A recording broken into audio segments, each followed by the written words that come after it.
தன்வந்திரி சித்தரை பத்தி ஏதாவது சொல்ல முடியுமா? தன்வந்திரி சித்தரை பற்றி சொல்லணும்னா நம்ம வைத்தீஸ்வரன் கோயிலில் நம்ம அங்கே இருக்கக்கூடிய சிவபெருமானுடைய பேரே வந்து பார்த்தீங்கன்னா வைத்தியநாதர்னு சொல்கிறாங்க. ம். அது எப்படி அந்த பெயர் வந்துச்சுன்னு சொன்னால், அதாவது சிவபெருமானுக்கே வைத்தியம் பண்ணியிருக்கிறாரு தன்வந்திரி மகரிஷி. ஓ! அதனால தான் அங்கே இருக்கக்கூடிய சிவபெருமானுடைய பேர் வந்து வைத்தியநாதர்னு வந்திருக்குங்க. இப்போ அது மட்டும் இல்லாமல் தன்வந்திரி வந்து ஜீவ சமாதி அடைஞ்ச இடம் வந்து வைத்தீஸ்வரன் கோயில். பல ஆண்டு ம். காலங்கள் வந்து அங்கே தவம் இருந்து அங்கே வைத்தீஸ்வரன் கோயிலில் தான் வந்து ஜீவ சமாதி அடைஞ்சிருக்கிறாரு. நம்ம பேசும்போதே எனக்கு இன்னொரு ஞாபகம் ஒன்று வருதுங்க.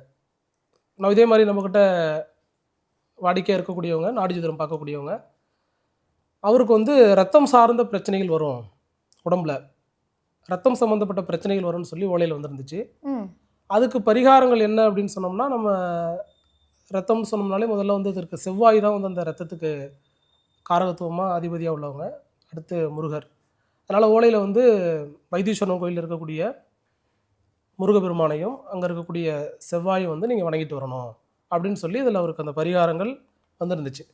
தொடர்ந்து வந்து அந்த கோயிலில் வந்து அந்த முருகரையும் இந்த செவ்வாயும் வணங்கியிருக்காரு.